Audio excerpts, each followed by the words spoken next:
Halo sahabat, selamat datang di channel Lingkup Sehat. Di sini, Anda akan menemukan tips kesehatan sederhana, informasi penting, dan solusi alami untuk membantu Anda hidup lebih sehat dan bebas dari keluhan sehari-hari. Jangan lupa subscribe dan nyalakan notifikasi agar tidak ketinggalan video berikutnya. Bapak dan Ibu, ada satu jenis buah yang harganya sangat terjangkau di pasar, namun ternyata memiliki potensi membantu menurunkan kadar gula darah bahkan lebih cepat dibandingkan obat tertentu. Dan kemungkinan besar selama ini Anda belum mengonsumsinya dengan cara yang tepat. Informasi ini sebenarnya sudah lama dikenal di kalangan medis internasional, tetapi jarang dibahas secara luas. Hari ini saya akan membukanya untuk Anda. Jika Bapak dan Ibu benar-benar peduli dengan kesehatan gula darah, serta ingin menjalani hidup yang lebih berkualitas di usia lanjut, silakan tekan tombol like dan subscribe, agar informasi penting seperti ini terus Anda dapatkan. Saya memahami alasan Anda mengklik video ini. Judulnya terdengar terlalu berlebihan untuk dipercaya. Buah murah dari pasar tradisional bisa menurunkan gula darah lebih cepat daripada obat. Terdengar seperti klaim yang tidak masuk akal, bahkan mungkin dianggap sekadar strategi menarik perhatian. Namun sebelum Anda menyimpulkan demikian, izinkan saya menunjukkan fakta yang mungkin dapat mengubah cara pandang Anda secara signifikan. Pada tahun 2023, terdapat sebuah penelitian berskala besar yang dipublikasikan dalam Jurnal Kedokteran Internasional. Studi ini melibatkan ratusan partisipan yang memiliki masalah kadar gula darah tinggi. Mereka diminta untuk mengonsumsi buah tertentu secara rutin selama 8 minggu. Hasilnya cukup mencengangkan. Rata-rata kadar gula darah puasa mereka mengalami penurunan hingga 25%. Angka tersebut bukanlah hal kecil. Penurunan sebesar itu dapat dibandingkan dengan efek dari beberapa jenis obat diabetes ringan yang umum diresepkan. Yang lebih menarik, buah-buah yang digunakan dalam penelitian tersebut bukanlah buah mahal atau impor yang sulit didapatkan. Sebaliknya, semuanya merupakan buah sederhana yang tersedia di pasar tradisional di sekitar Anda, dengan harga yang sangat terjangkau, bahkan mulai dari Rp5.000 saja. Dalam pembahasan ini, saya akan menguraikan 5 jenis buah tersebut secara bertahap. Saya juga akan menjelaskan mekanisme kerjanya di dalam tubuh, serta yang terpenting, cara mengonsumsinya dengan benar agar manfaatnya dapat dirasakan secara optimal. Sebab mengonsumsi buah yang tepat tanpa metode yang benar tidak akan memberikan hasil yang maksimal. Sebelum masuk ke daftar buah tersebut, saya ingin berbagi sedikit pengalaman berdasarkan pengamatan selama bertahun-tahun menangani pasien lansia. Pola yang sama terus berulang. Seseorang datang dengan kadar gula darah yang sedikit meningkat, kemudian langsung diberikan obat. Beberapa bulan kemudian, kadar gula darahnya kembali naik. Dosis obat pun ditambah atau jenisnya diganti, dan mulai muncul berbagai efek samping seperti gangguan pencernaan, tubuh terasa lemah, hingga beban kerja ginjal yang meningkat akibat harus memproses obat secara terus-menerus. Siklus ini terus berlanjut tanpa henti, hingga akhirnya memicu komplikasi yang lebih serius. Padahal, dalam banyak kasus, peningkatan gula darah tersebut bukan disebabkan oleh kerusakan pankreas yang berat atau ketidakmampuan tubuh memproduksi insulin secara total. Permasalahan utamanya seringkali jauh lebih sederhana, yaitu pola makan yang tidak tepat. Jenis buah yang dikonsumsi kurang sesuai, atau bahkan ada yang sama sekali menghindari buah karena mendapat informasi yang keliru, misalnya anggapan bahwa semua buah bersifat manis dan berbahaya bagi penderita diabetes. Pemahaman seperti ini sangat tidak tepat. Ironisnya, buah-buah yang sebenarnya memiliki potensi membantu menurunkan gula darah justru jarang dikonsumsi, tidak dibeli, tidak dicoba, bahkan tidak dikenal. Sebaliknya, buah-buah yang seharusnya dibatasi justru dikonsumsi setiap hari dalam jumlah berlebihan tanpa pengendalian yang baik.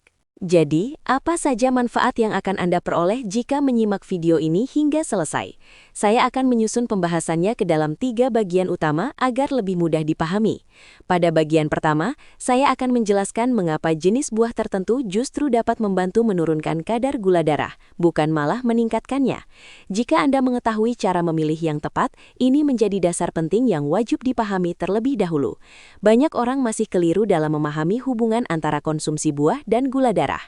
Pada bagian kedua, saya akan mengulas secara rinci 5 jenis buah yang harganya terjangkau dan telah didukung bukti ilmiah sebagai pilihan yang baik bagi penderita diabetes maupun prediabetes.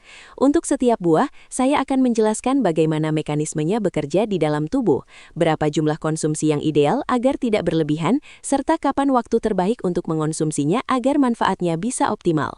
Bagian ketiga merupakan bagian yang paling krusial sekaligus paling sering diabaikan. Saya akan memaparkan berbagai kesalahan umum yang menyebabkan buah-buah ini tidak memberikan efek yang diharapkan. Bahkan dalam kondisi tertentu, bisa menjadi kurang baik jika dikonsumsi dengan cara yang tidak tepat. Banyak orang sebenarnya sudah memilih buah yang benar, namun tetap tidak berhasil menurunkan kadar gula darahnya. Mengapa demikian? Karena hal-hal sederhana pada bagian ketiga ini seringkali tidak disadari. Oleh karena itu, simak video ini hingga tuntas ya Bapak dan Ibu. Jika perlu, siapkan catatan karena informasi yang disampaikan berpotensi mengubah cara Anda dalam mengelola kadar gula darah secara berkelanjutan. Bapak dan Ibu, sebelum kita membahas satu persatu jenis buah tersebut, ada satu kesalahpahaman besar yang perlu diluruskan terlebih dahulu. Kesalahpahaman ini sudah sangat luas beredar di masyarakat dan membuat banyak orang menjadi takut untuk mengonsumsi buah, padahal ketakutan tersebut tidak sepenuhnya tepat. Begini penjelasannya. Logika yang sering saya dengar dari para pasien adalah bahwa buah memiliki rasa manis. Rasa manis dianggap sebagai tanda adanya kandungan gula. Gula kemudian diasosiasikan sebagai sesuatu yang berbahaya bagi penderita diabetes. Dari pemikiran tersebut, muncul kesimpulan bahwa semua buah sebaiknya dihindari. Secara sekilas, logika ini memang tampak masuk akal Bapak dan Ibu. Namun pada kenyataannya persoalan ini tidak sesederhana itu. Jika anggapan tersebut benar, maka seharusnya semua penderita diabetes di seluruh dunia tidak diperbolehkan mengonsumsi buah sama sekali. Faktanya justru berbeda. Banyak tenaga medis dan ahli gizi tetap merekomendasikan konsumsi buah bagi penderita diabetes. Kuncinya terletak pada pemilihan jenis buah yang sesuai serta cara mengonsumsinya yang benar. Hal yang menentukan apakah suatu makanan dapat meningkatkan kadar gula darah dengan cepat bukan semata-mata dari rasa manisnya saja Bapak dan Ibu. Terdapat 3 faktor utama yang perlu dipahami agar tidak terjadi kesalahpahaman. Faktor pertama adalah yang dikenal dengan istilah indeks glikemik.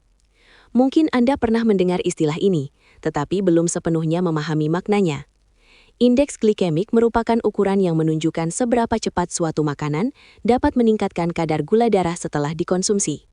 Nilainya berada dalam rentang 0 hingga 100. Semakin tinggi nilainya, semakin cepat pula makanan tersebut meningkatkan kadar gula dalam darah. Sebaliknya, semakin rendah nilainya, maka proses kenaikan gula darah berlangsung lebih lambat dan cenderung lebih aman bagi penderita diabetes. Sebagai contoh, nasi putih memiliki indeks glikemik sekitar 70 hingga 80 yang tergolong tinggi. Itulah sebabnya, penderita diabetes dianjurkan untuk membatasi konsumsi nasi putih. Namun menariknya, banyak jenis buah yang memiliki indeks glikemik jauh lebih rendah dibandingkan nasi putih. Bahkan ada yang hanya berada di kisaran 25 hingga 30.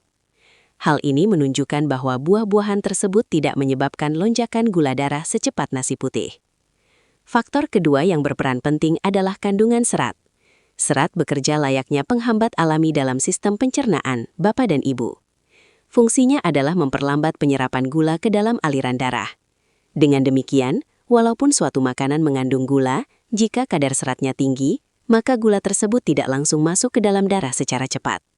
Proses penyerapannya berlangsung perlahan dan bertahap. Akibatnya, kenaikan gula darah terjadi secara perlahan, tidak melonjak secara tiba-tiba. Kondisi ini memberikan kesempatan bagi pankreas untuk memproduksi insulin secara bertahap pula, sehingga beban kerja pankreas menjadi lebih ringan. Banyak buah yang memiliki kandungan serat sangat tinggi, bahkan lebih tinggi dibandingkan dengan makanan olahan atau camilan kemasan yang sering dikonsumsi sehari-hari. Kandungan serat inilah yang membuat beberapa jenis buah justru aman dan bahkan memberikan manfaat bagi penderita diabetes. Faktor ketiga adalah keberadaan senyawa bioaktif.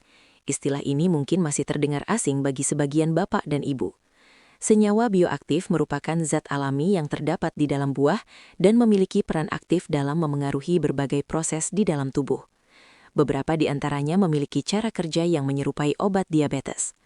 Ada senyawa yang mampu menghambat enzim pencernaan sehingga pemecahan karbohidrat menjadi gula berlangsung lebih lambat.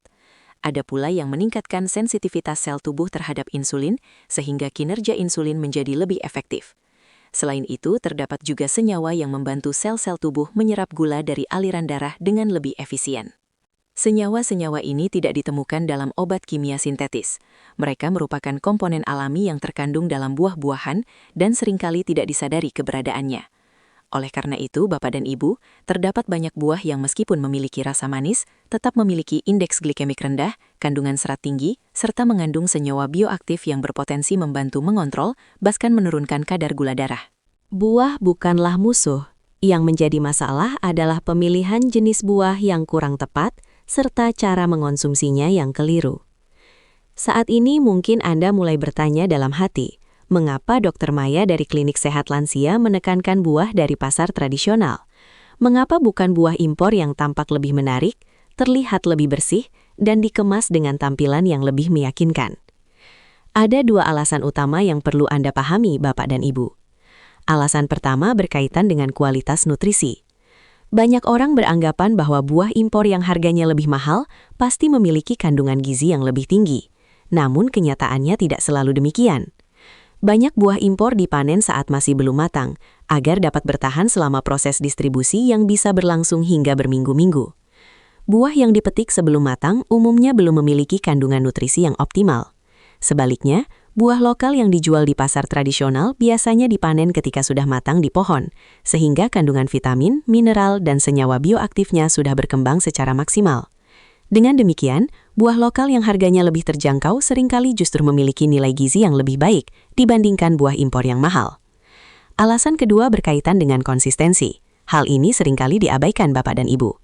Untuk membantu menurunkan kadar gula darah melalui konsumsi buah, tidak cukup jika hanya dilakukan 1 atau 2 kali saja. Tubuh memerlukan waktu dan proses. Konsumsi harus dilakukan secara rutin setiap hari selama berminggu-minggu, bahkan berbulan-bulan. Konsistensi merupakan faktor kunci. Jika buah yang dipilih terlalu mahal, maka akan sulit untuk mempertahankan kebiasaan tersebut. Pada awalnya mungkin masih semangat membeli, namun seiring waktu akan terasa berat secara finansial hingga akhirnya berhenti. Tanpa konsistensi, hasil yang diharapkan tidak akan tercapai. Oleh karena itu, saya memilih 5 jenis buah yang memiliki 3 keunggulan sekaligus. Pertama, mudah ditemukan di berbagai pasar tradisional di seluruh Indonesia. Kedua, harganya terjangkau sehingga dapat dikonsumsi setiap hari tanpa membebani pengeluaran. Ketiga, dan yang paling penting, buah-buahan ini telah didukung oleh penelitian ilmiah yang dapat dipercaya, bukan sekedar informasi dari mulut ke mulut atau kepercayaan yang belum terbukti. Sekarang mari kita mulai dengan buah pertama yang mungkin sudah sangat dekat dengan Anda, bahkan mungkin tersedia di halaman rumah atau di pasar terdekat dengan harga yang sangat ekonomis. Buah pertama yang akan kita bahas adalah jambu biji. Buah ini sangat mudah ditemukan di berbagai tempat, Bapak dan Ibu. Bisa jadi Anda memiliki pohonnya sendiri di rumah atau tetangga Anda sering membagikannya. Jika dibeli di pasar, harganya pun relatif murah, berkisar antara Rp5.000 hingga Rp10.000 per kilogram. Dengan harga tersebut, Anda sudah bisa mendapatkan beberapa buah sekaligus untuk persediaan beberapa hari. Namun jangan meremehkan buah yang satu ini. Harga yang terjangkau bukan berarti manfaatnya rendah. Justru sebaliknya, jambu biji memiliki potensi besar dalam membantu menjaga dan mengontrol kadar gula darah, sesuatu yang mungkin belum banyak disadari. Pada tahun 2018, terdapat sebuah penelitian penting yang dipublikasikan dalam jurnal nutrisi kawasan Asia Pasifik. Penelitian tersebut melibatkan individu dengan diabetes tipe 2 yang diminta untuk mengonsumsi jambu biji secara rutin setiap hari selama 12 minggu, bukan hanya sesekali. Hasil yang diperoleh cukup mengejutkan para peneliti. Kadar gula darah puasa mereka mengalami penurunan yang signifikan. Ini bukan sekedar klaim tanpa dasar seperti yang sering ditemukan pada iklan produk herbal Bapak dan Ibu. Ini merupakan hasil dari penelitian ilmiah yang telah dipublikasikan dalam jurnal kedokteran internasional yang memiliki kredibilitas tinggi. Artinya, metode yang digunakan telah melalui pengujian, data yang diperoleh telah diverifikasi, dan hasilnya dapat dipertanggungjawabkan secara ilmiah. Mengapa jambu biji memiliki efektivitas yang begitu baik dalam membantu menurunkan kadar gula darah? Terdapat 2 faktor utama yang perlu Anda pahami. Pertama, jambu biji mengandung serat larut dalam jumlah yang sangat tinggi. Kandungan seratnya termasuk salah satu yang tertinggi di antara buah-buahan tropis. Serat larut ini bekerja seperti spons di dalam sistem pencernaan. Ia menyerap cairan dan membentuk gel yang memperlambat proses pencernaan. Dampaknya, gula dari makanan yang dikonsumsi tidak langsung diserap secara cepat ke dalam aliran darah. Proses penyerapannya berlangsung lebih lambat dan bertahap. Akibatnya, kadar gula darah meningkat secara perlahan, bukan melonjak drastis. Kondisi ini sangat baik untuk menjaga kesehatan pankreas dan sistem metabolisme secara keseluruhan. Faktor kedua adalah tingginya kandungan senyawa polifenol dalam jambu biji. Polifenol merupakan salah satu jenis senyawa bioaktif yang sebelumnya telah dijelaskan. Senyawa ini berperan dalam meningkatkan sensitivitas insulin dalam tubuh. Artinya, sel-sel tubuh menjadi lebih responsif terhadap insulin. Untuk mempermudah pemahaman, insulin dapat diibaratkan sebagai kunci yang membuka pintu sel agar gula dari darah dapat masuk ke dalam sel dan digunakan sebagai energi. Pada penderita diabetes, seringkali permasalahan utamanya bukan pada jumlah insulin, melainkan pada menurunnya sensitivitas sel terhadap insulin. Ibaratnya, kunci tersedia tetapi pintunya sulit dibuka. Akibatnya, gula menumpuk di dalam darah karena tidak dapat masuk ke dalam sel. Polifenol dalam jambu biji membantu memperbaiki sensitivitas tersebut, sehingga sel kembali responsif. Dengan demikian, gula dapat masuk ke dalam sel dengan lebih efisien dan kadar gula darah pun menurun. Namun terdapat satu hal penting yang seringkali keliru dan perlu diperhatikan dengan baik Bapak dan Ibu. Banyak orang mengonsumsi jambu biji dengan cara mengupas kulitnya terlebih dahulu. Alasannya beragam, mulai dari tekstur yang dianggap keras, rasa yang kurang disukai, hingga kekhawatiran terhadap residu pestisida. Padahal, hal ini merupakan kesalahan yang cukup besar. Kandungan serat dan antioksidan tertinggi pada jambu biji justru terdapat pada bagian kulitnya. Jika kulit tersebut dibuang, maka bagian yang paling bernilai juga ikut terbuang. Ibarat membeli sesuatu yang berharga tetapi justru membuang bagian utamanya. Oleh karena itu, cara yang tepat dalam mengonsumsi jambu biji adalah dengan memakannya secara utuh bersama kulitnya. Pastikan untuk mencucinya terlebih dahulu dengan air mengalir agar bersih dari kotoran maupun sisa zat yang tidak diinginkan. Setelah itu, buah dapat langsung dikonsumsi dengan dikunyah secara perlahan hingga halus sebelum ditelan. Jumlah yang dianjurkan adalah 1 buah berukuran sedang setiap hari. Tidak perlu berlebihan, karena 1 buah saja sudah cukup untuk memperoleh manfaatnya. Waktu yang paling baik untuk mengonsumsinya adalah pada pagi hari, baik sebagai camilan sebelum atau sesudah sarapan, maupun sekitar 30 menit sebelum makan siang. Buah kedua yang akan dibahas adalah pepaya. Buah berwarna oranye yang mudah ditemukan ini seringkali mendapat persepsi negatif dari penderita diabetes. Banyak yang menganggap pepaya terlalu manis sehingga dianggap berbahaya bagi kadar gula darah. Bahkan ada yang menghindarinya sepenuhnya.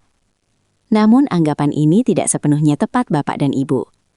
Memang benar bahwa indeks glikemik pepaya berada pada kategori sedang, yaitu sekitar 60. Nilai ini tidak tergolong rendah, tetapi juga tidak termasuk tinggi.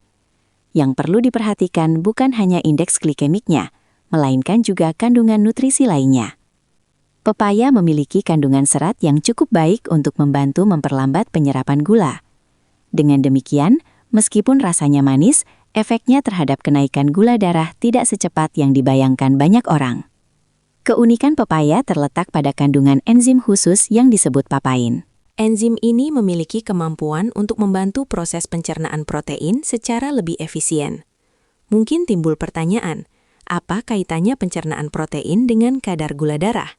Hubungannya terletak pada kinerja sistem pencernaan secara keseluruhan.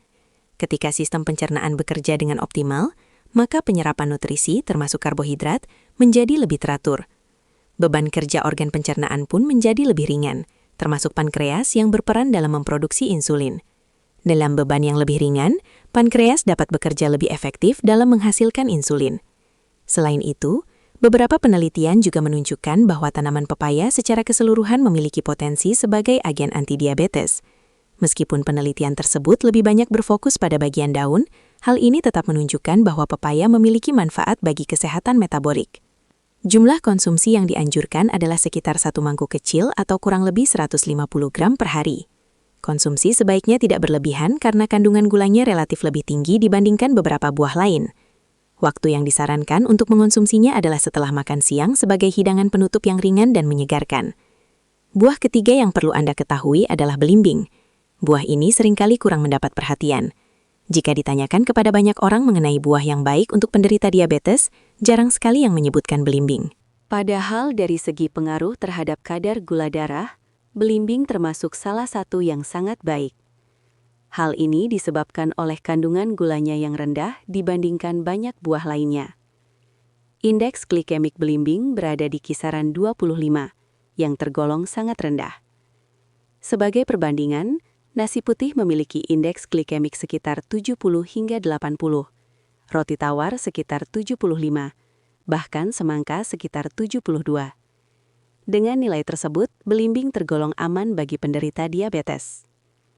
Selain memiliki indeks glikemik rendah, belimbing juga kaya akan serat, vitamin C, serta berbagai antioksidan penting.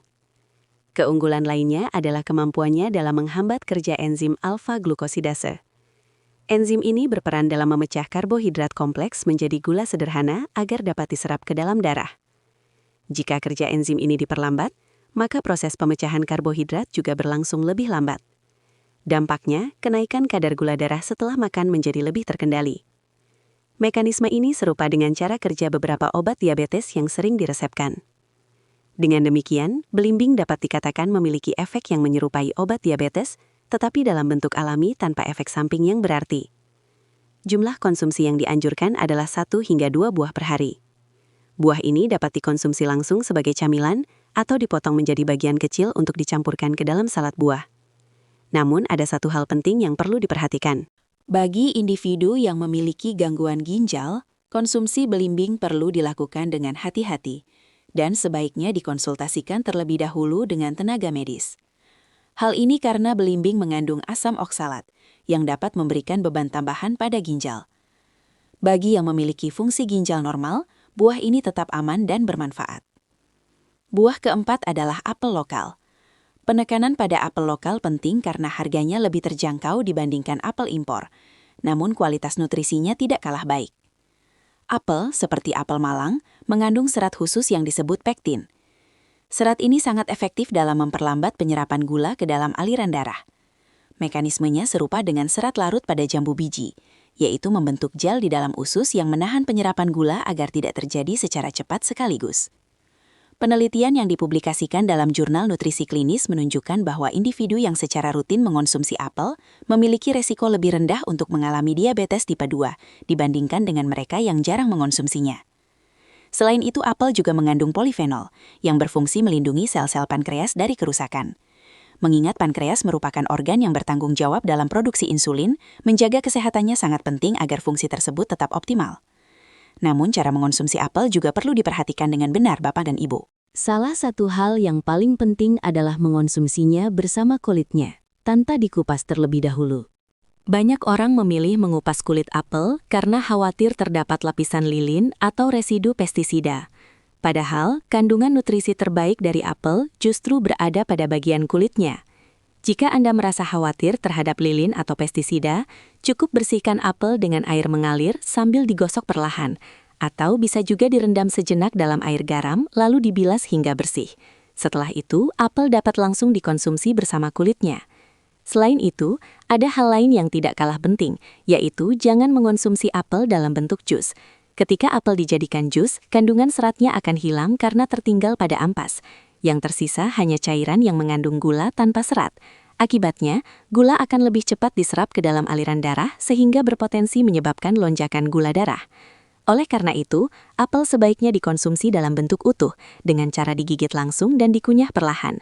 Jumlah yang dianjurkan adalah 1 buah berukuran sedang per hari. Waktu terbaik untuk mengonsumsinya adalah pada sore hari sebagai camilan sehat. Buah kelima sekaligus yang terakhir adalah jeruk nipis. Ini mungkin cukup mengejutkan Bapak dan Ibu, karena banyak orang tidak menganggap jeruk nipis sebagai buah yang dikonsumsi secara langsung. Biasanya hanya digunakan sebagai pelengkap masakan atau campuran minuman. Namun ternyata, jeruk nipis memiliki manfaat yang cukup besar dalam membantu mengontrol kadar gula darah. Sebuah penelitian yang dipublikasikan dalam jurnal nutrisi klinis di Eropa menunjukkan bahwa individu yang mengonsumsi air jeruk nipis sebelum makan mengalami penurunan lonjakan gula darah setelah makan hingga sekitar 30%. Angka ini tergolong signifikan. Mekanismenya berkaitan dengan kandungan asam sitrat yang tinggi dalam jeruk nipis. Asam sitrat dapat memperlambat proses pengosongan lambung, sehingga makanan dicerna lebih lambat.